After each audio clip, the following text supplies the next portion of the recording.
Nuclear annihilation, just one miscalculation away, UN chief warns. ਅੱਜ ਜਿੰਨਾ ਜ਼ਿਆਦਾ ਖਤਰਾ ਨਿਊਕਲੀਅਰ ਹਥਿਆਰਾਂ ਦੇ ਵਰਤੇ ਜਾਣ ਦਾ ਹੈ ਔਰ ਜਿਸ ਕਿਸਮ ਦਾ ਕ੍ਰਾਈਸਿਸ ਪਹਿਲਾਂ ਅਸੀਂ ਰੂਸ ਤੇ ਯੂਕਰੇਨ ਦੇ ਹਮਲੇ ਤੋਂ ਬਾਅਦ ਦੇਖਦੇ ਹਾਂ, ਰੂਸ ਦੀ ਓਪਨ ਥ੍ਰੈਟ ਕਿ ਜੇ ਸਾਨੂੰ ਐਗਜ਼ਿਸਟੈਂਸ਼ੀਅਲ ਥ੍ਰੈਟ ਹੋਈ ਤੇ ਅਸੀਂ ਨਿਊਕਲੀਅਰ ਹਥਿਆਰ ਇਸਤੇਮਾਲ ਕਰਾਂਗੇ। ਯੂਕਰੇਨ ਨੇ 1994 ਦੇ ਵਿੱਚ ਆਪਣੇ ਨਿਊਕਲੀਅਰ ਹਥਿਆਰ ਗਿਵ ਅਪ ਕੀਤੇ ਇਸ ਐਸ਼ੋਰੈਂਸ ਤੇ ਕਿ ਵੀ ਉਹਨਾਂ ਦੀ ਸਿਕਿਉਰਿਟੀ ਦੀ ਜ਼ਿੰਮੇਵਾਰੀ ਅਮਰੀਕਾ ਨੇ, ਨੈਟੋ ਨੇ ਲਈ। ਅੱਜ ਯੂਕਰੇਨ ਦੇ ਵਿੱਚ ਕੀ ਹਾਲ ਚੱਲ ਰਿਹਾ ਹੈ। ਹਰ ਮੁਲਕ ਜਿਹਨੂੰ ਆਪਣੇ ਨੇਬਰ ਤੋਂ ਜਾਂ ਕਿਸੇ ਤੋਂ ਡਰ ਹੈ ਉਸ ਦੀ ਇਹ ਚਾਹਨਾ ਹੋਏਗੀ ਕਿ ਭਾਈ ਅਸੀਂ ਆਪਣੇ ਆਪ ਦੇ ਵਿੱਚ ਨਿਊਕਲੀਅਰ ਹਥਿਆਰ ਡਿਵੈਲਪ ਕਰੀਏ। ਨੈਂਸੀ ਪੈਲੋਸੀ ਜਿਹੜੀ ਹਾਊਸ ਸਪੀਕਰ ਹੈ ਉਹ ਆਪਣੇ ਕਾਂਗਰੈਸ਼ਨਲ ਡੈਲੀਗੇਸ਼ਨ ਦੇ ਨਾਲ 4 ਜਿਹੜੇ ਏਸ਼ੀਅਨ ਮੁਲਕ ਸਿੰਗਾਪੁਰ, ਮਲੇਸ਼ੀਆ, ਇੰਡੀਆ ਵਗੈਰਾ ਦੇ, ਥਾਈਲੈਂਡ ਦੇ ਦੌਰੇ 'ਤੇ ਜਾ ਰਹੀ ਹੈ, ਪਰ ਨਾਲ ਹੀ ਉਸ ਦਾ ਇੱਕ ਸਟਾਪ ਓਵਰ ਜਿਹੜਾ ਹੈ ਉਹ ਤਾਈਵਾਨ ਦੇ ਵਿੱਚ ਵੀ ਉਹਨੇ ਰੱਖਿਆ ਸੀ। ਤਾਈਪਾਈ ਕੈਪੀਟਲ ਹੈ ਉਹਨਾਂ ਦੀ ਜੀ। ਔਰ ਚੀਨ ਨੇ ਇਸ ਦੇ ਉੱਤੇ ਬੜੀ ਸਖਤ ਵਾਰਨਿੰਗ ਦਿੱਤੀ ਸੀ ਕਿ ਭਾਈ ਇਸ ਦੇ ਕਨਸੀਕੁਐਂਸਿਸ ਲਈ ਅਮਰੀਕਾ ਨੂੰ ਤਿਆਰ ਰਹਿਣਾ ਚਾਹੀਦਾ ਹੈ। ਇਹਦੇ ਬਾਵਜੂਦ ਕਿ ਚੀਨ ਦਾ ਰੁਖ ਬੜਾ ਕਰੜਾ ਸੀ, ਉਹਨਾਂ ਨੇ ਆਪਣੀ ਜਿਹੜੀ ਲਿਬਰੇਸ਼ਨ ਆਰਮੀ ਦੇ 91st ਜਿਹੜੀ ਉਹਨਾਂ ਦੀ ਐਨੀਵਰਸਰੀ ਦੇ ਮੌਕੇ ਪੂਰਾ ਸ਼ੋਅ ਆਫ ਵੈਪਨਰੀ ਵੀ ਕੀਤਾ। ਲੇਕਿਨ ਨੈਂਸੀ ਪੈਲੋਸੀ ਤਾਈਵਾਨ ਦੇ ਉਸ ਕੈਪੀਟਲ ਤਾਈਪਾਈ 'ਚ ਉਤਰੀ, ਉਹਦਾ ਵੈਲਕਮ ਹੋਇਆ। ਹੁਣ ਚਾਈਨਾ ਕਿਵੇਂ ਰਿਐਕਟ ਕਰੇਗਾ? ਪਹਿਲੀ ਸਟੇਜ 'ਤੇ ਤਾਂ ਫੀਅਰ ਸੀ ਕਿ ਸ਼ਾਇਦ ਉਹਦੀ ਪ੍ਰੈਜ਼ੈਂਸ ਦੇ ਦੌਰਾਨ ਹੀ ਕੁਛ ਹੋਏ। There is no benefit to any of our nations or for the world to resist substantive engagement on arms control and nuclear non-proliferation.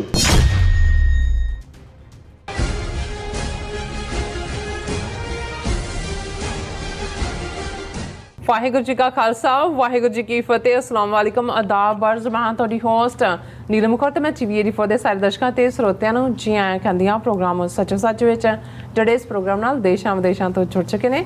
Khalsa affair centre ਦੇ ਸੰਚਾਲਕ ਡਾਕਟਰ ਅਮਰਜੀਤ ਸਿੰਘ ਰੋਜ਼ਾਨੀ ਤਰ੍ਹਾਂ ਸਟੂਡੀਓ 'ਚ ਮੇਰੇ ਨਾਲ ਸ਼ਾਮਿਲ ਨੇ। ਆਓ ਉਹਨਾਂ ਨਾਲ ਗੱਲਬਾਤ ਕਰਕੇ ਅੱਜ ਦੇ ਇਸ਼ੂਜ਼ ਉੱਪਰ ਉਹਨਾਂ ਦਾ ਤਜ਼ੀਆ ਜਾਣਦੇ ਹਾਂ। ਜੀ ਡਾਕਟਰ ਸਾਹਿਬ, ਵਾਹਿਗੁਰੂ ਜੀ ਕਾ ਖਾਲਸਾ, ਵਾਹਿਗੁਰੂ ਜੀ ਕੀ ਫਤਿਹ। ਹਾਂਜੀ ਨੀਲਮ ਕੌਰ ਜੀ, ਤੁਹਾਨੂੰ ਵੀ ਤੇ ਦੁਨੀਆ ਭਰ 'ਚ ਬੈਠੇ ਸਾਡੇ ਬਹੁਤ ਹੀ ਪਿਆਰੇ, ਸੋਹਣੇ, ਸਿਆਣੇ TV84 ਦੇ ਵਿਊਅਰਸ ਨੂੰ ਵੀ ਵਾਹਿਗੁਰੂ ਜੀ ਕਾ ਖਾਲਸਾ, ਵਾਹਿਗੁਰੂ ਜੀ ਕੀ ਫਤਿਹ। ਤੇ ਸਾਡੇ ਬਹੁਤ ਹੀ ਪਿਆਰੇ ਪਾਕਿਸਤਾਨੀ ਭੈਣਾਂ ਭਰਾਵਾਂ ਨੂੰ, ਮੁਸਲਮਾਨ ਭੈਣਾਂ ਭਰਾਵਾਂ ਨੂੰ ਅਸਲਾਮ ਅਲੈਕੁਮ। ਜੀ ਡਾਕਟਰ ਸਾਹਿਬ, ਜੀ ਆਇਆਂ ਨੂੰ ਪ੍ਰੋਗਰਾਮ ਸੱਚੋ ਸੱਚ ਵਿੱਚ। ਬਹੁਤ ਸ਼ੁਕਰੀਆ ਜੀ ਡਾਕਟਰ ਸਾਹਿਬ। ਅੱਜ 2 ਅਗਸਤ 2022 18 ਸਾਵਨ ਨਾਨਕਸ਼ਾਹੀ ਸੰਮਤ 554 ਦਾ ਦਿਨ ਹੈ ਤੇ ਡਾਕਟਰ ਸਾਹਿਬ ਪ੍ਰੋਗਰਾਮ ਸ਼ੁਰੂ ਕਰਨ ਤੋਂ ਪਹਿਲਾਂ ਅਸੀਂ ਆਪਣੇ ਦਰਸ਼ਕਾਂ ਤੇ ਸਰੋਤਿਆਂ ਨੂੰ ਹਮੇਸ਼ਾ ਤਰ੍ਹਾਂ ਦੱਸਿਓ ਵਿਊਅਰਸ, ਜੇ ਤੁਸੀਂ ਹੱਕ, ਸੱਚ, ਇਨਸਾਫ ਤੇ ਪੈਰਾ ਦਿੰਦਾ ਇੱਕੋ ਇੱਕ ਚੈਨਲ TV84 ਨੂੰ ਦੇਖਣਾ ਚਾਹੁੰਦੇ ਹੋ ਤਾਂ ਤੁਸੀਂ ਦੇਖ ਸਕਦੇ ਹੋ ਸਪੈਕਟਰਮ ਕੇਬਲ, ਆਰਸੀਐਨ ਕੇਬਲ, ਬੈਲਫਾਕ ਕੈਨੇਡਾ, roku, ਚਾਦੂ ਬਾਕਸ, ਅਸ਼ਾਵਾ, ਫੇਸਬੁੱਕ TV84 ਦੀ ਐਪ ਰਾਹੀਂ online streaming and IP box ਤੇ ਤੁਸੀਂ TV84 ਨੂੰ ਦੇਖ ਸਕਦੇ ਹੋ। ਵਿਊਅਰਸ, ਜੇ ਤੁਸੀਂ TV84 ਨਾਲ ਜਾਂ ਪ੍ਰੋਗਰਾਮ ਸੱਚੋ ਸੱਚ ਨਾਲ ਫੇਸਬੁੱਕ ਰਾਹੀਂ ਜੁੜੇ ਤਾਂ ਇਸ ਨੂੰ ਅੱਤ ਵੱਧ ਲਾਈਕ ਕਰੋ ਤੇ ਸ਼ੇਅਰ ਕਰੋ ਅਤੇ ਨਾਲ ਹੀ YouTube ਤੇ ਸਬਸਕ੍ਰਾਈਬ ਵੀ ਕਰੋ। ਇਹ ਵੀ ਦੱਸ ਦਿਓ ਕਿ ਤੁਸੀਂ TV84 ਦੀ ਐਪ ਨੂੰ ਐਂਡਰੋਇਡ ਐਂਡ ਐਪ ਸਟੋਰ ਤੇ ਡਾਊਨਲੋਡ ਕਰਕੇ ਜੋ TV84 ਦੀ ਲਾਈਵ ਸਟ੍ਰੀਮ ਹੈ ਇਸ ਨੂੰ ਤੁਸੀਂ 24 ਆਵਰਸ ਦੇਖ ਸਕਦੇ ਹੋ। ਵਿਊਅਰਸ, ਪ੍ਰੋਗਰਾਮ ਦੇ ਸ਼ੁਰੂ ਵਿੱਚ ਗੱਲਬਾਤ ਕਰਾਂਗੇ ਸਪਾਂਸਰਸ਼ਿਪ ਦੇ ਹਵਾਲੇ ਨਾਲ ਕਿ ਅੱਜ ਦੇ ਪ੍ਰੋਗਰਾਮ ਸੱਚੋ ਸੱਚ ਨੂੰ ਸਪਾਂਸਰ ਕੀਤਾ ਗਿਆ ਹੈ ਸਿਆਟਲ ਸਥਿਤ ਇਨਕਲਾਬ TV ਤੋਂ ਸਰਦਾਰ ਜਸਵਿੰਦਰ ਸਿੰਘ ਜੀ ਵੱਲੋਂ। ਸੋ ਇਹਨਾਂ ਨੇ ਸੁਨੇਹਾ ਦਿੱਤਾ ਹੈ ਕਿ ਸਾਡਾ ਫੋਕਸ ਸਾਡੇ ਨਿਸ਼ਾਨੇ ਵੱਲ ਹੋਣਾ ਚਾਹੀਦਾ। ਅਸੀਂ ਸਾਰੇ ਬ੍ਰਾਹਮਣਵਾਦੀ ਸਿਸਟਮ ਖਿਲਾਫ ਲੜ ਰਹੇ ਹਾਂ। ਸਿੱਖ ਬਨਾਮ ਕਾਮਰੇਡ ਅਤੇ ਜਿਹੜੇ ਹੋਰ ਵਿਵਾਦ ਸਾਡੇ ਸਾਹਮਣੇ ਖੜੇ ਕੀਤੇ ਜਾਂਦੇ ਹਨ, ਇਹਨਾਂ ਤੋਂ ਬਚਣ ਦੀ ਲੋੜ ਹੈ। ਅਸੀਂ ਗੁਰੂ ਨਾਨਕ ਸਾਹਿਬ ਵੱਲੋਂ ਚਲਾਏ ਇਨਕਲਾਬ ਦੇ ਹਾਮੀ ਹਾਂ ਅਤੇ ਉਸ ਸੋਚ ਨੂੰ ਅਪਣਾਏ ਹੋਏ ਹਾਂ। ਸੋ ਆਪਸੀ ਖੈਬੜਬਾਜ਼ੀ ਛੱਡ ਕੇ ਸਿਸਟਮ ਖਿਲਾਫ ਲਾਮਬੰਦ ਜਿਹੜੇ ਹੋਈਏ। ਸੋ ਅੱਜ ਦੀ ਸਪਾਂਸਰਸ਼ਿਪ ਲਈ ਅਸੀਂ ਸਰਦਾਰ ਜਸਵਿੰਦਰ ਸਿੰਘ ਜੀ ਦਾ ਤਹਿ ਦਿਲ ਤੋਂ ਧੰਨਵਾਦ ਕਰਦੇ ਹਾਂ ਔਰ ਤੁਹਾਨੂੰ ਵੀ ਅਪੀਲ ਤੇ ਬੇਨਤੀ ਕਰਦੇ ਹਾਂ ਕਿ ਤੁਸੀਂ ਪ੍ਰੋਗਰਾਮ ਸੱਚੋ ਸੱਚ ਨੂੰ ਵੱਧ ਤੋਂ ਵੱਧ ਸਪਾਂਸਰ ਕਰੋ। ਸਪਾਂਸਰਸ਼ਿਪ ਲਈ ਤੁਸੀਂ ਸਾਨੂੰ ਕਾਲ ਕਰ ਸਕਦੇ ਹੋ ਸਾਡੇ ਫੋਨ ਨੰਬਰ ਤੇ 5166191984 ਸੇਮ ਨੰਬਰ ਤੇ WhatsApp ਕਰ ਸਕਦੇ ਹੋ। ਤੁਸੀਂ ਸਾਨੂੰ ਈਮੇਲ ਵੀ ਕਰ ਸਕਦੇ ਹੋ info@tv84.tv ਤੇ।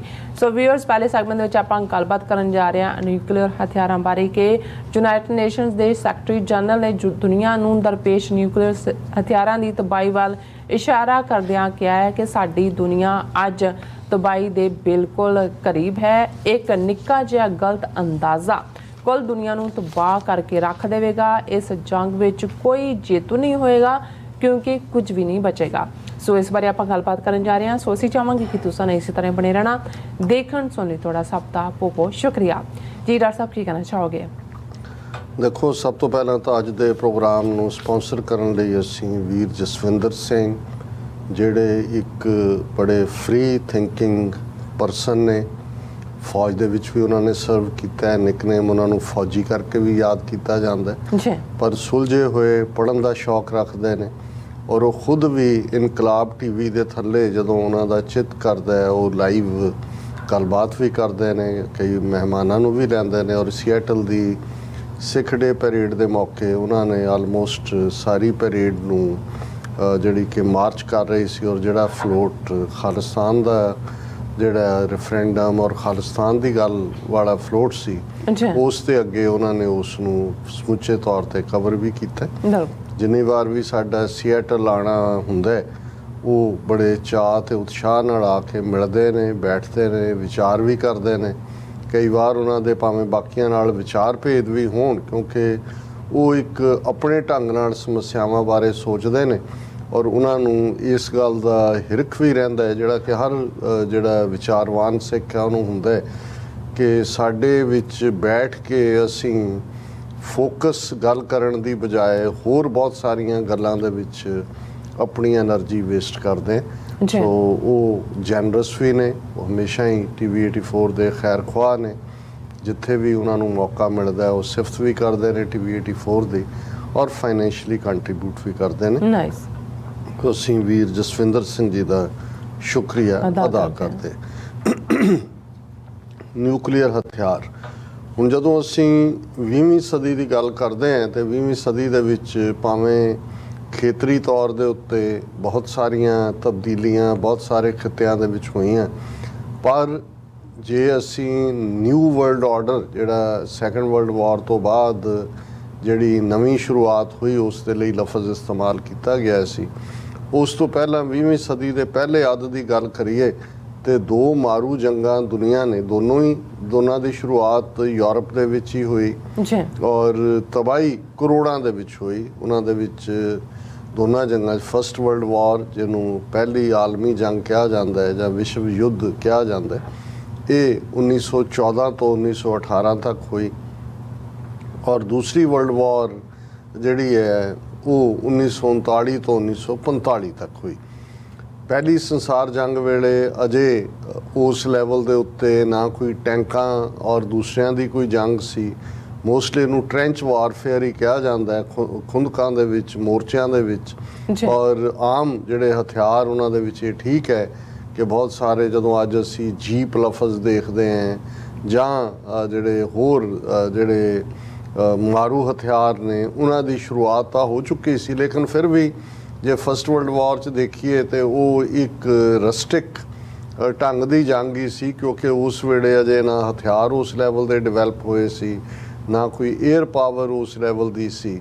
ਔਰ ਤਬਾਹੀ ਇਸ ਲਈ ਵੀ ਹੋਈ ਕਿਉਂਕਿ ਕਮਿਊਨੀਕੇਸ਼ਨ ਸਿਸਟਮ ਜਦੋਂ ਜਿਸ ਥਾਂ ਤੋਂ ਬ੍ਰੇਕ ਹੋ ਜਾਂਦਾ ਸੀ ਉੱਥੇ ਹੀ ਉਹ ਫਸੇ ਹੋਏ ਨੇ, ਜੰਗੀ ਕੈਦੀ ਵੀ ਬਣਾ ਲਏ ਜਾਂਦੇ ਸੀ। ਔਰ ਇਸ ਗੱਲ ਦਾ ਵੀ ਧਿਆਨ ਰਹੇ ਕਿ ਫਸਟ ਵਰਲਡ ਵਾਰ ਦੇ ਖਤਮ ਹੋਣ ਦੇ ਨਾਲ ਹੀ 1918 ਦੇ ਵਿੱਚ, ਜਿਹਨੂੰ ਜਿਵੇਂ ਅੱਜ ਅਸੀਂ ਕੋਵਿਡ-19 ਦੇ ਚਲਦਿਆਂ ਦੇਖਿਆ ਵੀ 1.5 ਕਰੋੜ ਲੋਕ ਦੁਨੀਆ ਦੇ ਵਿੱਚ ਮਰੇ ਨੇ, ਇਹ ਯੂਨਾਈਟਿਡ ਨੇਸ਼ਨਸ ਦੀ ਫਿਗਰ ਹੈ। ਪਰ ਫਸਟ ਵਰਲਡ ਵਾਰ ਦੇ ਖਤਮ ਹੁੰਦਿਆਂ ਇੱਕ ਵਾਇਰਸ ਜਿਸ ਨੂੰ ਸਪੈਨਿਸ਼ ਵਾਇਰਸ ਦਾ ਨਾਂ ਦਿੱਤਾ ਗਿਆ, ਉਹਦੇ ਨਾਲ 20 ਕਰੋੜਾਂ ਲੋਕ ਦੁਨੀਆ 'ਚ ਮਰੇ। ਇਕੱਲੇ ਅਮਰੀਕਾ ਦੇ ਵਿੱਚ ਹੀ 60 ਲੱਖ ਅਮਰੀਕੀ ਜਿਹੜੇ ਨੇ ਉਹ ਉਸ ਸਪੈਨਿਸ਼ ਵਾਇਰਸ ਦੇ ਨਾਲ ਮਰੇ ਸੀ। ਔਰ ਕਿਉਂਕਿ ਜਦੋਂ ਅਮਰੀਕੀ ਫੌਜੀ ਵਾਪਸ ਜੰਗ ਜਿੱਤਣ ਤੋਂ ਬਾਅਦ ਆਏ ਤੇ ਉਹ ਇਨਫੈਕਸ਼ਨ ਇੱਥੇ ਉਹਨਾਂ ਨੇ ਕੈਰੀ ਕੀਤੀ। ਔਰ ਇਸੇ ਤਰ੍ਹਾਂ ਕਰੋੜ ਤੋਂ ਜ਼ਿਆਦਾ ਭਾਰਤੀ ਵੀ ਜਿਹੜੇ ਨੇ, ਉਦੋਂ ਤੁਸੀਂ ਆਬਾਦੀ ਦੇਖੋ ਤੇ ਅਜੇ 33 ਕਰੋੜ ਵੀ ਨਹੀਂ ਸੀ। ਜ਼ਿਲ੍ਹਿਆਂ ਦੀ ਪੰਜਾਬ ਤੋਂ ਲੈ ਕੇ ਕੈਲਕਟਾ ਤੱਕ 20% ਆਬਾਦੀ ਕਈ ਜ਼ਿਲ੍ਹਿਆਂ ਦੀ ਮਰ ਗਈ, 25% ਮਰ ਗਈ। ਔਰ ਹਾਲਾਂ ਉਦੋਂ ਜਿਹੜੇ ਫੌਜੀ ਗਏ ਉਹ ਸਮੁੰਦਰੀ ਜਹਾਜ਼ ਰਾਹੀਂ ਸਫ਼ਰ ਸੀ, ਅਜੇ ਹਵਾਈ ਜਹਾਜ਼ਾਂ ਵਾਲਾ ਕੰਮ ਤਾਂ ਸ਼ੁਰੂ ਨਹੀਂ ਸੀ ਹੋਇਆ। ਔਰ ਕਲਕੱਤਾ ਜੇ ਬੰਦਰਗਾਹ ਤੇ ਲੱਗੇ ਤੇ ਉੱਥੇ ਹਸਪਤਾਲ ਭਰੇ ਸੀ। ਫਿਰ ਉਹ ਜਦੋਂ ਫੌਜੀ ਪਿੰਡਾਂ 'ਚ ਗਏ ਔਰ ਸ਼ਹਿਰਾਂ 'ਚ ਉਹ ਪਿੰਡਾਂ 'ਚ ਜਾਂਦਿਆਂ ਸਾਲ 2 ਸਾਲ ਦਾ ਵਕਤ ਲੱਗਾ ਔਰ 1920-21 ਤੱਕ ਤਬਾਹੀ ਚਾਰ ਚੁਫੇਰੇ ਹੁੰਦੀ ਰਹੀ। ਸੋ ਇਹੀ ਨਹੀਂ ਕਿ ਫਸਟ ਵਰਲਡ ਵਾਰ ਨੇ ਜਿਹੜਾ ਜੰਗ ਦੇ ਵਿੱਚ ਲੋਕ ਮਰੇ, ਲੇਕਿਨ ਇਹ ਵੀ ਇੱਕ ਵੱਡਾ ਰੀਜ਼ਨ ਬਣਿਆ ਕਿਉਂਕਿ ਉਹ ਸਪੈਨਿਸ਼ ਵਾਇਰਸ ਦੀ ਇਨਫੈਕਸ਼ਨ ਆਪਣੇ ਨਾਲ ਲੈ ਕੇ ਹੀ ਗਏ ਔਰ ਉਹਨੇ ਗਲੋਬਲੀ ਜਿੱਥੇ ਵੀ, ਕਿਉਂਕਿ ਕਲੋਨੀਅਲ ਪਾਵਰਸ ਦੀ ਲੜਾਈ ਸੀ, ਜੀ ਫੌਜਾਂ ਉਹਨਾਂ ਨੇ ਭਰਤੀ ਕੀਤੀਆਂ ਹੋਈਆਂ ਸੀ ਜਿਹੜੀਆਂ ਉਹਨਾਂ ਦੀ ਕਾਲੋਨੀ ਸੀ ਔਰ ਬ੍ਰਿਟਿਸ਼ ਕਲੋਨੀਅਲਸ ਨੇ ਇੱਕ ਵੱਡਾ ਹਿੱਸਾ ਭਾਰਤੀ ਫੌਜ ਦਾ ਇਸਤੇਮਾਲ ਕੀਤਾ ਫਸਟ ਵਰਲਡ ਵਾਰ 'ਚ। ਉਹ ਮਿਡਲ ਈਸਟ ਦੇ ਵਿੱਚ ਹੋਏ ਔਰ ਉਦੋਂ ਅੱਜ ਵੀ ਜਦੋਂ ਅਸੀਂ ਪੰਜਾਬ ਦੀਆਂ ਲੋਕ ਬੋਲੀਆਂ 'ਚ ਬਸਰੇ ਦੀ ਜੰਗ ਜਾਂ ਲਾਮ ਨੂੰ ਗਿਆ ਜਾਂ ਇਹ ਲਫ਼ਜ਼ ਸੁਣਦੇ ਤੇ ਇਹ ਪਹਿਲੀ ਸੰਸਾਰ ਜੰਗ ਵੇਲੇ ਵੀ ਸਾਰਾ ਮਿਡਲ ਈਸਟ ਆਟੋਮੈਨ ਐਮਪਾਇਰ ਤੋਂ ਖੋਇਆ ਗਿਆ ਔਰ ਇਹ ਇੱਕ ਸੀ। ਦੂਸਰਾ ਵਰਲਡ ਵਾਰ ਜਿਹੜਾ 2 ਰੀਜ਼ਨਸ ਕਰਕੇ ਜਿਸ ਨੂੰ ਅੱਜ ਵੀ ਜਦੋਂ ਕਿਸੇ ਵੀ ਪਾਸਿਓਂ ਡਿਕਟੇਟਰ ਟਾਈਪ ਜਿਹੜੀ ਸਿਸਟਮ ਦੀ ਗੱਲ ਹੁੰਦੀ ਹੈ ਜਿਸ ਦੇ ਵਿੱਚ ਨਾਜ਼ੀਜ਼ਮ ਦੀ ਗੱਲ ਹੁੰਦੀ ਹੈ ਜਾਂ ਫਾਸ਼ਿਜ਼ਮ ਮੁਸੋਲਿਨੀ ਦੀ ਗੱਲ ਹੁੰਦੀ ਹੈ, ਤੇ ਇਹ ਤਾਂ ਵਿਚਾਰਧਾਰਾਵਾਂ ਸੀ ਜਿਹੜੀਆਂ ਯੂਰਪ ਨੂੰ ਜਿਨ੍ਹਾਂ ਨੇ ਇੱਕ ਵੱਡੇ ਤੌਰ ਤੇ ਪਹਿਲਾਂ ਪ੍ਰਭਾਵਿਤ ਕੀਤਾ ਔਰ ਫਿਰ ਇਹਦਾ ਸਪਰੈਡ ਸਾਰੇ ਪਾਸੇ ਹੋਇਆ ਔਰ ਉਸ ਅਲਾਈਅੰਸ ਦੇ ਵਿੱਚ ਜਰਮਨ ਔਰ ਇਟਲੀ ਔਰ ਜਾਪਾਨ ਇਹ ਤਰ੍ਹਾਂ ਇੱਕ ਪਾਸੇ ਆਈਆਂ ਔਰ ਬ੍ਰਿਟਨ, ਫਰਾਂਸ, ਰਸ਼ੀਆ ਪਹਿਲਾਂ 2 ਸਾਲ ਜਰਮਨ ਦੇ ਨਾਲ ਸੀ, ਅਮਰੀਕਾ ਪਹਿਲੇ 2-2.5 ਸਾਲ ਨਿਊਟਰਲ ਸੀ, ਬਾਅਦ 'ਚ ਉਹਨੇ ਉਹਨੂੰ ਜੁਆਇਨ ਕੀਤਾ ਔਰ ਉਹਦੇ 'ਚ ਤਾਂ ਤਬਾਹੀ ਹੋਈ। ਲੇਕਿਨ ਇਸ ਵਰਲਡ ਵਾਰ ਦੇ ਦੌਰਾਨ ਜਦੋਂ ਅਸੀਂ ਨਸਲ ਕੁਸ਼ੀਆਂ ਦੀ ਗੱਲ ਕਰਦੇ ਹਾਂ, ਜੈਨੋਸਾਈਡਸ ਦੀ ਗੱਲ ਕਰਦੇ ਹਾਂ ਜਾਂ ਹੋਲੋਕਾਸਟ ਦੀ ਗੱਲ ਕਰਦੇ ਹਾਂ, ਖਾਸ ਤੌਰ ਤੇ ਯਹੂਦੀਆਂ ਦੇ ਹਵਾਲੇ ਨਾਲ 6 ਮਿਲੀਅਨ ਤੋਂ ਜ਼ਿਆਦਾ ਯਹੂਦੀ ਇਕੱਲੇ ਜਰਮਨ 'ਚ ਹੀ ਨਹੀਂ, ਸਾਰੇ ਈਸਟਰਨ ਯੂਰਪ ਜਿੱਥੇ ਉਹਨਾਂ ਦਾ ਕਬਜ਼ਾ ਜਰਮਨਾਂ ਦਾ ਹੁੰਦਾ ਚਲਾ ਗਿਆ, ਉੱਥੇ ਵੀ ਲੋਕਲ ਪਾਪੂਲੇਸ਼ਨ ਉਹਨਾਂ ਨੂੰ ਜੁਆਇਨ ਕਰਕੇ ਯਹੂਦੀਆਂ ਦਾ, ਜਿਪਸੀਆਂ ਦੀ, ਫਿਜ਼ੀਕਲੀ ਹੈਂਡੀਕੈਪਡ ਔਰ ਹੋਰ ਬਹੁਤ ਸਾਰੀਆਂ ਕੈਟਾਗਰੀਜ਼ ਜਿਹੜੀਆਂ ਉਹਨਾਂ ਨੇ ਦੁਸ਼ਮਣ ਮਾਰ ਕੀਤੀਆਂ, ਉਹਨਾਂ ਦੀ ਨਸਲਕੁਸ਼ੀ ਹੋਈ। ਲੇਕਿਨ ਸੈਕੰਡ ਵਰਲਡ ਵਾਰ ਹੋਰ ਵੀ ਜਿਹੜਾ ਬਦਤਰ ਤੌਰ ਦੇ ਉੱਤੇ ਜਾਣਿਆ ਜਾਂਦਾ ਹੈ ਕਿ ਉਸ ਸੰਸਾਰ ਜੰਗ, ਹਾਲਾਂ ਉਸ ਤੋਂ ਪਹਿਲਾਂ ਰਸ਼ੀਆ ਦੇ ਵਿੱਚ ਜਰਮਨ ਦੀ ਫੌਜ ਫਸ ਗਈ ਸੀ ਔਰ ਆਲਰੇਡੀ ਜਰਮਨ ਨੇ ਸਰੈਂਡਰ ਕਰ ਦਿੱਤਾ ਸੀ ਉੱਥੇ, ਲੇਕਿਨ ਜਾਪਾਨ ਦੀ ਫੌਜ ਕਈ ਆਈਲੈਂਡਸ ਜਿਹੜੀ ਹੈ ਉਹ ਪਹੁੰਚੀ ਹੋਈ ਸੀ ਔਰ ਅਮਰੀਕਾ ਨੇ ਜਿਹੜੀ ਸਭ ਤੋਂ ਮਾਰੂ ਇਸ ਜੰਗ ਦਾ ਔਰ ਅੱਜ ਤੱਕ ਇੱਕੋ ਮੌਕਾ ਹੈ ਜਦੋਂ ਕਿ ਐਟੋਮਿਕ ਹਥਿਆਰ ਵਰਤੇ ਗਏ, ਐਟਮ ਬੰਬਸ ਵਰਤੇ ਵੀ ਅਮਰੀਕਾ ਨੇ, ਵਰਤੇ ਵੀ ਸਿਵਿਲੀਅਨ ਪਾਪੂਲੇਸ਼ਨ ਦੇ ਖਿਲਾਫ 2 ਵੱਡੇ ਸ਼ਹਿਰ ਹੀਰੋਸ਼ੀਮਾ ਔਰ ਨਾਗਾਸਾਕੀ ਮੁਕੰਮਲ ਤੌਰ ਦੇ ਉੱਤੇ ਤਬਾਹ ਹੋਏ, ਲੱਖਾਂ ਲੋਕ ਮਰੇ ਔਰ ਅਗਲੀਆਂ ਕਈ ਜਨਰੇਸ਼ਨਾਂ ਵੀ ਜਿਹੜੇ ਉਹਨਾਂ ਦੇ ਜੈਨੇਟਿਕ ਜਿਹੜੇ ਡਿਫੈਕਟ ਨੇ ਉਹਨਾਂ ਦੇ ਨਾਲ ਅੱਜ ਤੱਕ ਵੀ ਉਸ ਦੇ ਪ੍ਰਭਾਵ ਦੇਖੇ ਜਾ ਸਕਦੇ ਨੇ। ਔਰ ਉਸ ਵੇਲੇ ਦੁਨੀਆ ਦੇ ਵਿੱਚ ਸਿਰਫ ਇੱਕੋ ਇੱਕ ਅਮਰੀਕਾ ਐਸਾ ਮੁਲਕ ਸੀ ਜਿਹਨੇ ਐਟੋਮਿਕ ਪਾਵਰ ਡਿਵੈਲਪ ਕੀਤੀ ਸੀ।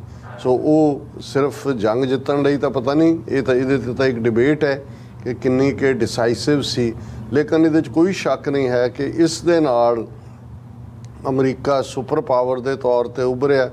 ਬ੍ਰਿਟਿਸ਼ ਰਾਜ ਦਾ ਤਾਂ ਸੂਰਜ ਅਸਤ ਹੋਇਆ, ਬਾਕੀ ਕਲੋਨੀਅਲ ਪਾਵਰਸ ਵੀ ਥੱਲੇ ਨੂੰ ਗਈਆਂ ਔਰ ਸੋਵੀਅਤ ਯੂਨੀਅਨ ਦਾ ਵੀ ਉਭਾਰ ਹੋਇਆ। ਪਰ ਜਿਹੜੀ ਆ ਸੋਵੀਅਤ ਯੂਨੀਅਨ ਵੀ ਇਹ ਸਮਝਦਾ ਸੀ ਕਿ ਜਦੋਂ ਤੱਕ ਉਹਦੇ ਕੋਲ ਵੀ ਐਟੋਮਿਕ ਹਥਿਆਰ ਨਹੀਂ ਆ ਜਾਂਦੇ ਉਹ ਜਿਹੜਾ ਅਮਰੀਕਾ ਦੇ ਲਈ ਮੈਚ ਨਹੀਂ ਹੋ ਸਕਦਾ। ਇਸ ਲਈ ਫਿਰ ਜਿਹੜਾ ਅਗਲਾ ਅਸੀਂ ਦਹਾਕਾ ਦੇਖਦੇ ਹਾਂ 1950 ਦਾ, ਉਸ ਦੇ ਵਿੱਚ 4 ਹੋਰ ਜਿਹੜੀਆਂ ਨਿਊਕਲੀਅਰ ਪਾਵਰਸ, ਇੱਕ ਤਾਂ ਜਿਹੜੀ ਹੈ ਉਹਨੇ ਬਾਅਦ 'ਚ ਡਿਕਲੇਅਰ ਕੀਤਾ ਚਾਈਨਾ ਨੇ, ਲੇਕਿਨ ਜਿਹੜੇ ਵੀਟੋ ਵੀਲਡਿੰਗ ਮੈਂਬਰ ਵੀ ਬਣਦੇ ਨੇ ਜਾਂ ਉਹਨਾਂ ਦੇ ਵਿੱਚ ਫਿਰ ਰਸ਼ੀਆ ਐਟੋਮਿਕ ਹਥਿਆਰ ਡਿਵੈਲਪ ਕਰਦਾ ਹੈ, ਫਰਾਂਸ ਕਰਦਾ ਹੈ ਔਰ ਬ੍ਰਿਟਨ ਕਰਦਾ ਹੈ। ਔਰ ਇਹਦੇ ਨਾਲ ਫਿਰ ਅਸੀਂ ਦੇਖਦੇ ਹਾਂ ਕਿ ਬੇਸ਼ੱਕ ਅਮਰੀਕਾ ਉਲਝ ਜਾਂਦਾ ਹੈ ਕੋਰੀਅਨ ਵਾਰ ਦੇ ਵਿੱਚ 1950 ਵਿੱਚ 1953-54 'ਚ, ਉਦੋਂ ਵੀ ਅਮਰੀਕਨ ਜਨਰਲ ਜਿਹੜਾ ਐਟੋਮਿਕ ਬੰਬ ਯੂਜ਼ ਕਰਨਾ ਚਾਹੁੰਦਾ ਚਾਈਨਾ ਦੇ ਖਿਲਾਫ, ਜਿਸ ਨੂੰ ਅਮਰੀਕਨ ਪ੍ਰੈਜ਼ੀਡੈਂਟ ਜਿਹੜਾ ਨੋ ਕਹਿ ਦਿੰਦਾ ਹੈ।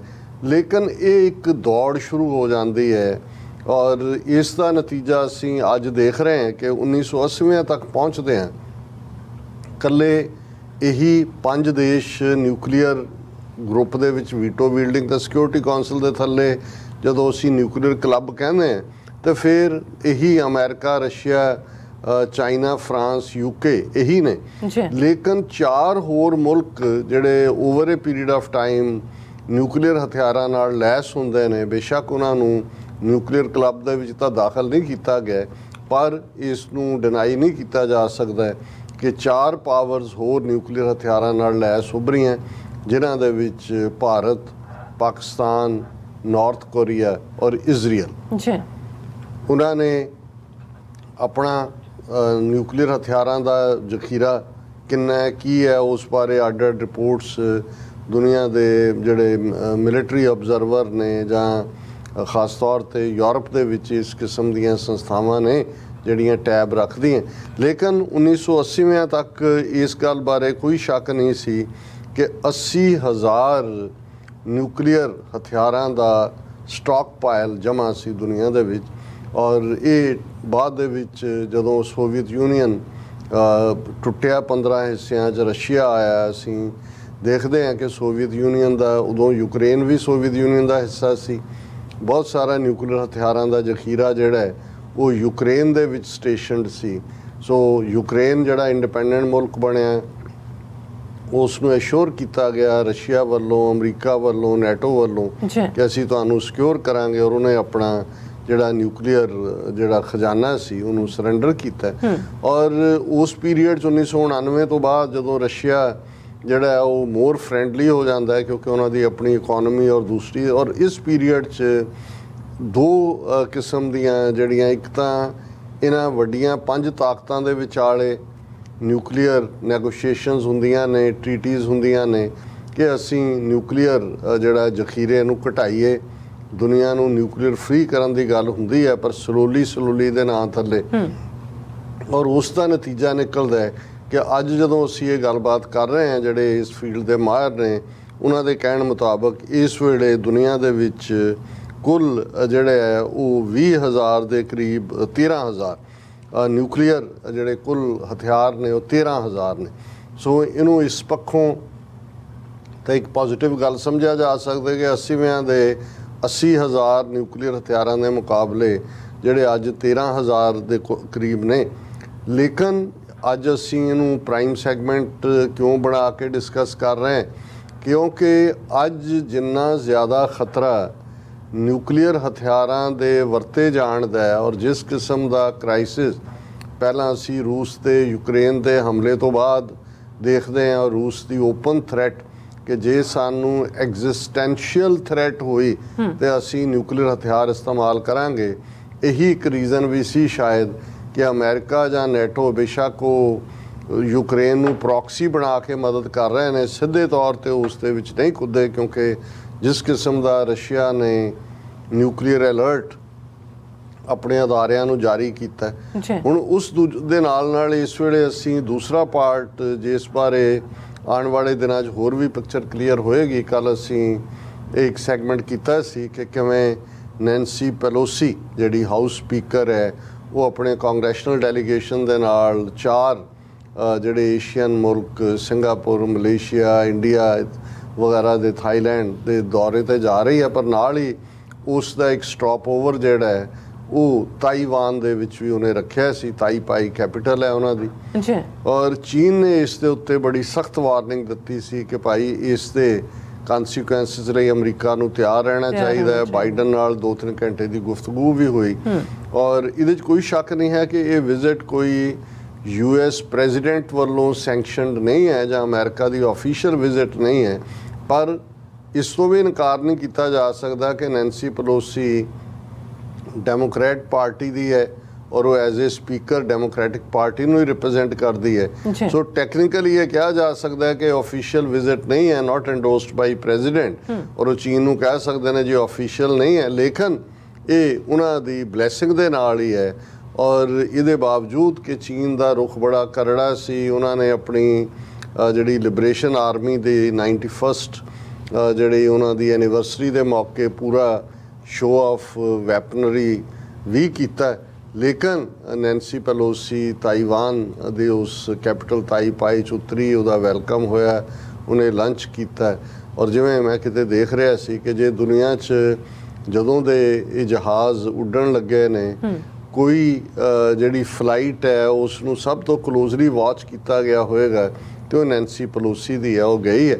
ਔਰ ਹੁਣ ਚਾਈਨਾ ਕਿਵੇਂ ਰਿਐਕਟ ਕਰੇਗਾ, ਪਹਿਲੀ ਸਟੇਜ ਤੇ ਤਾਂ ਫੀਅਰ ਸੀ ਕਿ ਸ਼ਾਇਦ ਉਹਦੀ ਪ੍ਰੈਜ਼ੈਂਸ ਦੇ ਦੌਰਾਨ ਹੀ ਕੁਝ ਹੋਏ, ਔਰ ਅਜੇ ਡਿਟੇਲਸ ਅਵੇਟਡ ਨੇ ਵੀ ਕੀ ਹੈ। ਲੇਕਿਨ ਜੇ ਚਾਈਨੀਜ਼ ਦਾ ਅਮਰੀਕਾ ਨਾਲ ਸਬੰਧਾਂ ਦੀ ਗੱਲ ਕੀਤੀ ਜਾਏ, ਕੋਰੀਅਨ ਵਾਰ ਦਾ ਅਸੀਂ ਜ਼ਿਕਰ ਕੀਤਾ 1953 'ਚ ਕਿ ਚਾਈਨਾ ਦਾ ਉਦੋਂ ਅਜੇ ਚਾਈਨਾ ਉੱਭਰ ਹੀ ਰਿਹਾ ਸੀ।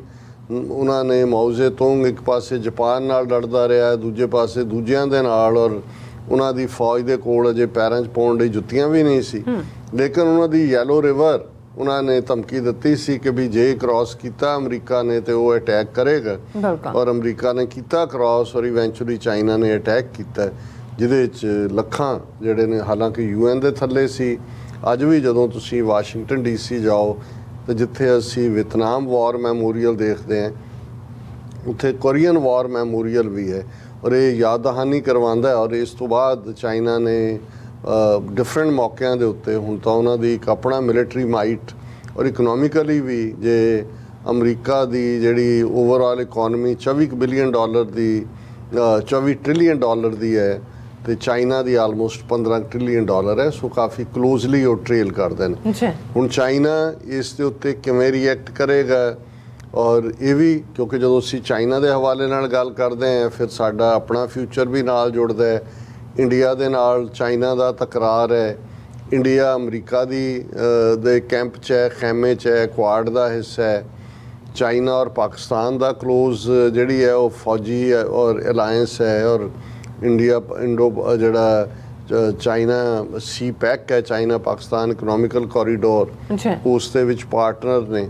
ਤੇ ਜੇ ਕਿਉਂਕਿ ਨੈਂਸੀ ਪਲੋਸੀ ਦੇ ਜਾਂਦੇ ਅਮਰੀਕਾ ਨੇ ਵੀ ਆਪਣੇ ਬੇੜੇ ਕੋਈ ਸਾਊਥ ਚਾਈਨਾ ਸੀ ਦੇ ਥੱਲੇ, ਕੋਈ ਈਸਟ ਚਾਈਨਾ ਸੀ, ਕਿਉਂਕਿ ਜਿਹੜਾ ਇਹਨਾਂ ਦਾ ਸਟ੍ਰੇਟ ਹੈ ਜਿਸ ਨੂੰ ਕਿਹਾ ਜਾਂਦਾ, ਜਿਹੜਾ ਦੋ ਦਰਿਆਵਾਂ ਨੂੰ ਜਾਂ ਦੋ ਸਮੁੰਦਰਾਂ ਨੂੰ ਆਪਸ ਦੇ ਵਿੱਚ ਈਸਟ ਸੀ ਔਰ ਸਾਊਥ ਚਾਈਨਾ ਸੀ ਨੂੰ ਮਿਲਾਉਂਦਾ, ਉਸ ਤੱਕ ਉਹਨਾਂ ਦਾ ਅਮਰੀਕੀ ਵੱਡਾ ਜੰਗੀ ਜਹਾਜ਼ ਵੀ ਪਹੁੰਚਿਆ ਹੋਇਆ ਸੀ।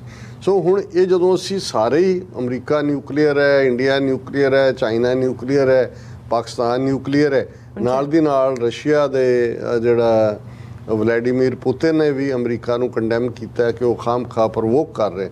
ਸੋ ਜਦੋਂ ਅਸੀਂ ਅੱਜ ਇਹ ਗੱਲ ਕਰ ਰਹੇ ਹਾਂ ਕਿ ਦੁਨੀਆ ਦੇ ਵਿੱਚ ਜਦੋਂ ਇਹ ਨਿਊਕਲੀਅਰ ਹਥਿਆਰਾਂ ਦਾ ਜ਼ਖੀਰਾ 80,000 ਦੇ ਨੇੜੇ ਤੇੜੇ ਪਹੁੰਚਦਾ ਹੈ, ਸੋ ਇਸ ਗੱਲ ਦਾ ਫਿਕਰ ਕਰਦੇ ਹਾਂ ਦੁਨੀਆ ਦੇ ਜਿਹੜੇ ਅਕਲਮੰਦ ਲੋਕਾਂ ਦੇ ਇਨੀਸ਼ੀਏਟਿਵ ਦੇ ਉੱਤੇ ਇਹ ਵੱਡੀਆਂ ਨਿਊਕਲੀਅਰ ਪਾਵਰਸ ਨੇ ਆਪਸੀ ਨੈਗੋਸ਼ੀਏਸ਼ਨ ਸ਼ੁਰੂ ਕੀਤੀ, ਔਰ ਇੱਕ ਟ੍ਰੀਟੀ ਜਿਹਨੂੰ ਅਸੀਂ ਸੰਧੀ ਕਹਿੰਦੇ ਹਾਂ ਜਾਂ ਸਮਝੌਤਾ ਕਹਿੰਦੇ ਹਾਂ, ਜਿਸ ਨੂੰ ਨਿਊਕਲੀਅਰ ਨਾਨ ਪ੍ਰੋਲੀਫਰੇਸ਼ਨ ਟ੍ਰੀਟੀ ਕਿਹਾ ਜਾਂਦਾ ਹੈ, ਨਿਊਕਲੀਅਰ NPT।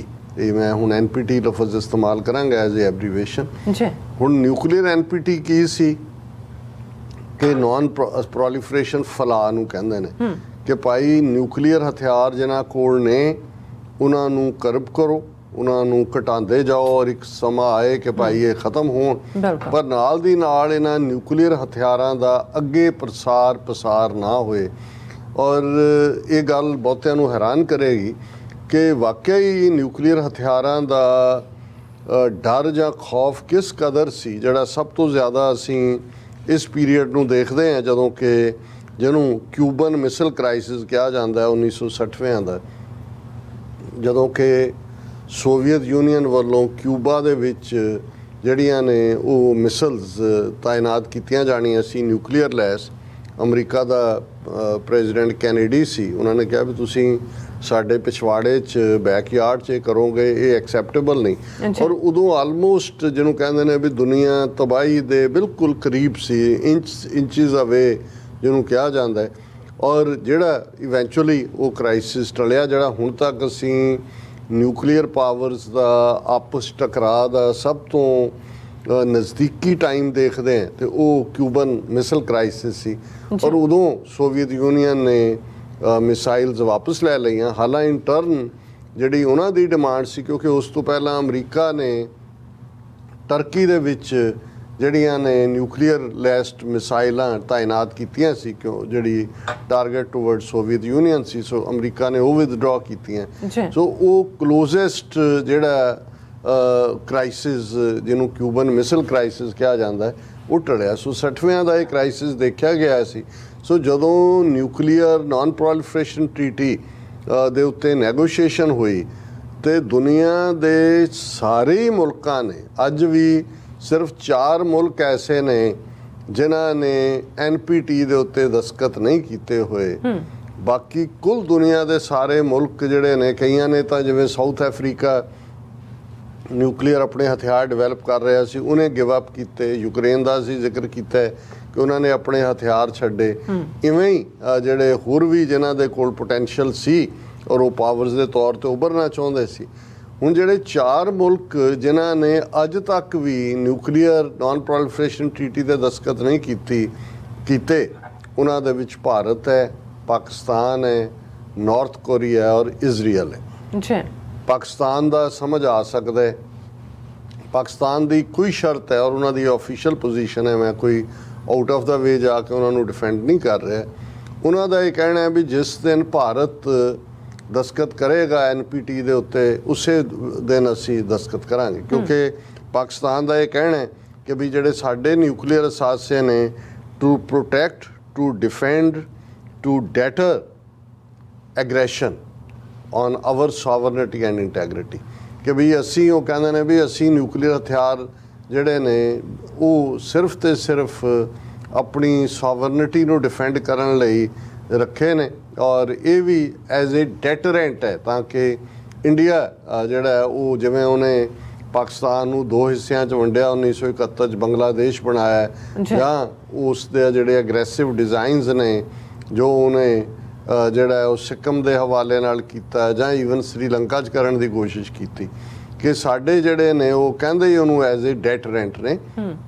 ਹਾਲਾਂ ਪਾਕਿਸਤਾਨ ਦੀ ਨੇ ਇਹ ਵੀ ਨਹੀਂ ਕਿਹਾ ਹੋਇਆ ਕਿ ਨਾਟ ਫਸਟ ਯੂਜ਼, ਕਿ ਜੀ ਅਸੀਂ ਪਹਿਲਾਂ ਯੂਜ਼ ਨਹੀਂ ਕਰਾਂਗੇ। ਹਾਲਾਂ ਇਹ ਇਸ ਦੇ ਉੱਤੇ ਹਮੇਸ਼ਾ ਡਿਬੇਟ ਹੁੰਦੀ ਹੈ। ਹੁਣ ਇੰਡੀਆ, ਔਰ ਅਸੀਂ ਇਹ ਦੇਖਦੇ ਹਾਂ ਵੀ ਬਹੁਤ ਵਾਰ, ਕਿਉਂਕਿ ਸਾਡੇ ਆਪਣੇ ਮੀਡੀਆ ਨੂੰ ਤਾਂ ਉਹਨਾਂ ਦਾ ਤਾਂ ਇਹ ਲੈਵਲ ਵੀ ਨਹੀਂ ਹੁੰਦਾ ਕਿ ਉਹ ਇਸ ਕਿਸਮ ਦੇ ਟੌਪਿਕ ਲੈਣ, ਪਰ ਈਵਨ ਪਾਕਿਸਤਾਨ ਜਾਂ ਇੰਡੀਆ ਦੇ ਹਵਾਲੇ ਨਾਲ ਵੀ ਜਿਹੜੇ ਉਹਨਾਂ ਦੇ ਵੱਡੇ ਅਦਾਰੇ ਵੀ ਨੇ, ਉਹ ਇਸ ਕਿਸਮ ਦੀਆਂ ਡਿਬੇਟਸ ਨੂੰ ਐਨਕਰੇਜ ਨਹੀਂ ਕਰਦੇ। ਪਤਾ ਨਹੀਂ, ਜਾਂ ਉਹਨਾਂ ਨੂੰ ਇੰਪੋਰਟੈਂਟ ਨਹੀਂ ਲੱਗਦਾ, ਜਾਂ ਉਹ ਲੋਕਲ ਲੈਵਲ ਦੇ ਉੱਤੇ ਹੀ ਉਹ ਉਹਨਾਂ ਦਾ ਸੌਦਾ ਵਿਕਦਾ ਹੈ। ਪਰ ਇਹਦੇ 'ਚ ਕੋਈ ਸ਼ੱਕ ਨਹੀਂ ਹੈ ਕਿ ਜੇ ਸਭ ਤੋਂ ਵੱਡਾ ਖਤਰਾ ਨਿਊਕਲੀਅਰ ਹਥਿਆਰਾਂ ਦੇ ਹਵਾਲੇ ਦੇ ਨਾਲ ਕਿਸੇ ਖਿੱਤੇ ਦੇ ਵਿੱਚ ਹੈ, ਜਿਸ ਨੂੰ ਕਲਿੰਟਨ ਨੇ ਜਦੋਂ ਉਹਨੇ 2000 ਦੇ ਵਿੱਚ ਆਪਣੀ ਭਾਰਤ ਯਾਤਰਾ ਸ਼ੁਰੂ ਕੀਤੀ ਔਰ ਉਹਦੀ ਪ੍ਰੈਸ ਕਾਨਫਰੰਸ ਤੇ ਸੀ ਕਿ ਇਹ ਜਿਹੜਾ ਖਿੱਤਾ ਹੈ ਇੰਡੀਆ ਔਰ ਇਹ south Asia the, this is a nuclear flash point. ਬਿਲਕੁਲ, ਕਿਉਂਕਿ ਬੇਸ਼ੱਕ ਜਿਵੇਂ ਅਸੀਂ ਸੋਵੀਅਤ ਯੂਨੀਅਨ ਔਰ ਅਮਰੀਕਾ ਦੇ ਕਿਊਬਨ ਮਿਸਲ ਕ੍ਰਾਈਸਿਸ ਦੇ ਹਵਾਲੇ ਨਾਲ ਗੱਲ ਕੀਤੀ, ਲੇਕਿਨ ਵਿਚਕਾਰ ਸਮੁੰਦਰ ਹੈ, ਐਟਲਾਂਟਿਕ ਓਸ਼ਨ ਹੈ।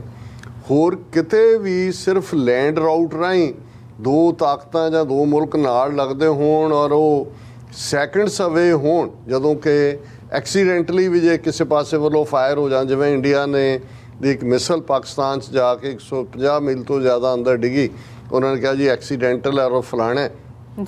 ਜੇ ਪਾਕਿਸਤਾਨ ਸੰਜਮ ਤੋਂ ਕੰਮ ਨਾ ਲੈਂਦਾ ਤਾਂ ਨਿਊਕਲੀਅਰ ਵਾਰ ਦੀ ਸ਼ੁਰੂਆਤ ਹੋ ਜਾਂਦੀ ਹੈ। ਹੁਣ ਇਸ ਸਾਰੇ 'ਚ ਸਾਡੇ ਲਈ ਸਿੱਖ ਨੁਕਤਾ ਨਿਗਾਹ ਤੋਂ ਅਸੀਂ ਜਦੋਂ ਇਹਨੂੰ ਡਿਸਕਸ ਕਰ ਰਹੇ, ਇਟਸ ਨਾਟ ਓਨਲੀ ਕਿ ਜੀ ਗਲੋਬਲ ਤਬਾਹੀ ਔਰ ਸੰਸਾਰ ਬਚੇਗਾ ਕਿ ਨਹੀਂ ਬਚੇਗਾ।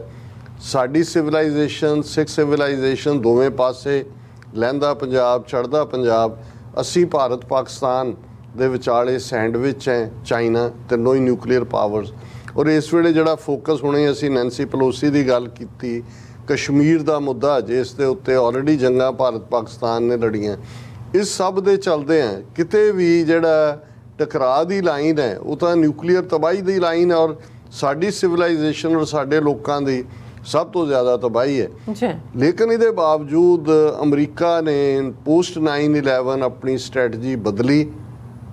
ਇਹਦੇ ਬਾਵਜੂਦ ਕਿ ਭਾਰਤ ਨੇ ਨਾ ਨਿਊਕਲੀਅਰ NPT ਤੇ ਦਸਤਖਤ ਕੀਤੇ ਨੇ, ਨਾ ਹੀ ਜਿਹੜੀ ਦੂਸਰੀ ਟ੍ਰੀਟੀ ਅਮਰੀਕਾ ਦੀ, ਜਿਹੜੀ ਕਿ within America comprehensive test ban treaty ਜਿਹਨੂੰ ਕਹਿੰਦੇ ਨੇ, ਉਹਦੇ ਤੇ ਵੀ ਉਹਨਾਂ ਨੇ CTBT ਉੱਤੇ ਵੀ ਦਸਤਖਤ ਨਹੀਂ ਕੀਤੇ। ਇਹਦੇ ਬਾਵਜੂਦ ਅਮਰੀਕਾ ਨੇ ਭਾਰਤ ਨੂੰ ਆਫ ਦਾ ਹੁੱਕ ਕੀਤਾ, ਉਹਦੇ ਨਾਲ ਸਮਝੌਤੇ ਕੀਤੇ, ਨਿਊਕਲੀਅਰ ਸਪਲਾਇਰ ਗਰੁੱਪ 'ਚੋਂ ਉਹਨੂੰ ਕਢਾਇਆ, ਨਤੀਜੇ ਦੇ ਤੌਰ ਦੇ ਉੱਤੇ ਅੱਜ ਔਰ ਪਾਕਿਸਤਾਨ ਦੇ ਲਈ ਤਾਂ ਜ਼ਾਹਰ ਹੈ ਜੋ ਭਾਰਤ ਕਰੇਗਾ ਉਹਨੇ ਕਰਨਾ ਹੀ ਹੈ, ਕਿਉਂਕਿ ਉਹਨਾਂ ਨੂੰ ਆਪਣੀ ਸੇਫਟੀ ਸਿਕਿਉਰਿਟੀ ਦੀ ਲਾਈਨ ਹੈ। ਔਰ ਨਾਰਥ ਕੋਰੀਆ ਜਿਹੜਾ ਹੈ ਉਹ ਵੈਸੇ ਹੀ ਜਿਹੜਾ ਹੈ ਉਹ ਜਿਹਨੂੰ ਇਹ ਕਹਿੰਦੇ ਨੇ ਕਿ ਲੂਜ਼ ਕੈਨਨ ਹੈ, ਉਹ ਜਦੋਂ ਵੀ ਅਮਰੀਕਾ ਟਰੰਪ ਨੇ ਕੋਸ਼ਿਸ਼ ਕੀਤੀ ਉਹਦੇ ਨਾਲ ਯਾਰੀ ਪਾਉਣ ਦੀ, ਜਿਮ ਜੋਂਗ ਕੀ ਹੈ ਕਿਮ ਜੋਂਗ, ਉਹ ਜਦੋਂ ਉਹਨਾਂ ਦਾ ਜੀ ਕਰਦਾ ਉਹ ਕਹਿੰਦੇ ਅਸੀਂ ਹੁਣ ਫਲਾਣੀ ਇੰਟਰਕੰਟੀਨੈਂਟਲ ਮਿਸਾਈਲ ਫਾਇਰ ਕਰਤੀ, ਹੁਣ ਦੂਸਰੀ ਫਾਇਰ ਕਰਤੀ।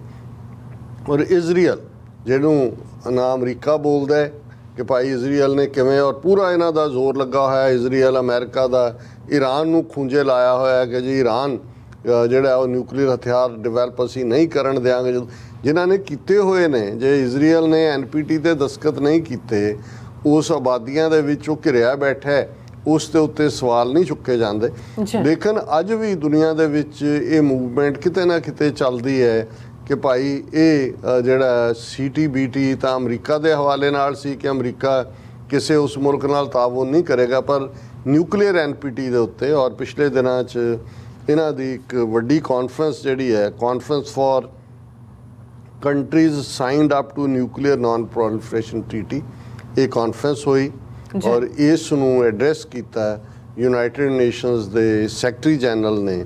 ਔਰ ਉਸ ਨੇ ਜਿਹੜੀ ਓਪਨਿੰਗ ਹੀ ਜਿਹੜੇ ਲਫ਼ਜ਼ ਸਾਡੇ ਸੈਗਮੈਂਟ ਦੇ ਵੀ ਦਾ ਵੀ ਉਨਵਾਨ ਹੈ ਕਿ ਨਿਊਕਲੀਅਰ ਐਨਾਹੀਲੇਸ਼ਨ ਜਸਟ ਵਨ ਮਿਸਕੈਲਕੂਲੇਸ਼ਨ ਅਵੇ UN ਚੀਫ ਵਾਰਨਸ। ਉਹਨੇ ਕਿਹਾ ਵੀ ਅੱਜ ਦੁਨੀਆ ਜਿਸ ਤਬਾਹੀ ਦੇ ਕਗਾਰ ਤੇ ਖੜੀ ਹੈ, ਇੰਨੀ ਪਹਿਲਾਂ ਕਦੇ ਵੀ ਨਹੀਂ ਸੀ, ਕਿਉਂਕਿ ਅੱਜ ਸਿਰਫ ਇੱਕ ਮਿਸਕੈਲਕੂਲੇਸ਼ਨ ਹੋ ਜਾਏ, ਜਿਵੇਂ ਅਸੀਂ ਕਿਊਬਾ ਦੇ ਯੂਕਰੇਨ ਦੇ ਹਵਾਲੇ ਨਾਲ ਦੇਖਿਆ ਕਿ ਭਾਈ ਰਸ਼ੀਆ ਜਦੋਂ ਉਹਨਾਂ ਨੇ ਨਿਊਕਲੀਅਰ ਅਲਰਟ ਕੀਤਾ, ਇੱਕਦਮ ਦੁਨੀਆ ਨੇ ਸਾਹ ਰੋਕ ਰਹੇ ਸੀ ਕਿ ਭਾਈ ਇਹ ਕਿਸ ਪਾਸੇ ਜਾ ਸਕਦੇ ਨੇ।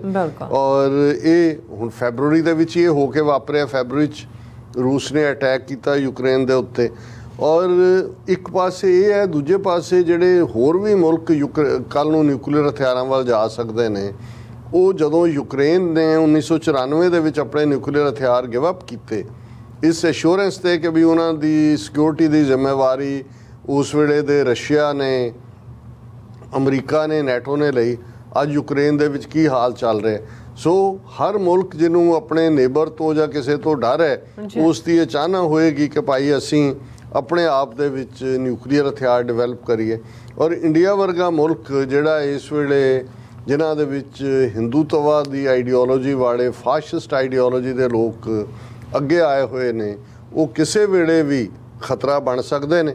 ਔਰ ਇਹ ਜਿਹੜੀ ਕਿ ਕਾਨਫਰੰਸ ਨਿਊਕਲੀਅਰ ਹਥਿਆਰਾਂ ਨੂੰ ਰੋਕਣ ਲਈ NPT ਦੇ ਮੁੱਦੇ ਤੇ ਹੋਈ, ਇਹਨੂੰ ਪ੍ਰੈਜ਼ੀਡੈਂਟ ਬਾਈਡਨ ਨੇ ਵੀ ਐਡਰੈਸ ਕੀਤਾ। ਹਾਲਾਂਕਿ ਬਾਈਡਨ ਦੀ ਸੁਰ ਇਸ ਵਾਰ ਇਸ ਮੁੱਦੇ ਤੇ ਨਰਮ ਸੀ। Biden calls on Russia China to enter nuclear arms control talks, ਕਿ ਭਾਈ ਉਹਨੇ ਕਿਹਾ ਅਮਰੀਕਾ ਤਿਆਰ ਹੈ, ਰੂਸ ਔਰ ਚੀਨ ਵੀ ਜਿਹੜਾ ਇਸ ਦੇ ਉੱਤੇ ਗੱਲ ਕਰੇ, ਕਿਉਂਕਿ ਜਿਹੜੀ ਟ੍ਰੀਟੀ ਜਿਹਦੇ ਥੱਲੇ 80,000 ਤੋਂ 16,000 ਤੇ 1980 ਤੋਂ ਲੈ ਕੇ ਹੁਣ ਤੱਕ ਇਹ ਹਥਿਆਰ ਪਹੁੰਚੇ ਸੀ, ਇਹ ਟ੍ਰੀਟੀ 2026 ਦੇ ਵਿੱਚ ਐਕਸਪਾਇਰ ਹੋ ਰਹੀ ਹੈ। ਸੋ ਬਾਈਡਨ ਨੇ ਕਿਹਾ ਕਿ ਭਾਈ ਅਸੀਂ ਉਹਨੂੰ ਰੀਨੈਗੋਸ਼ੀਏਟ ਕਰਨ ਲਈ ਤਿਆਰ ਹੈ।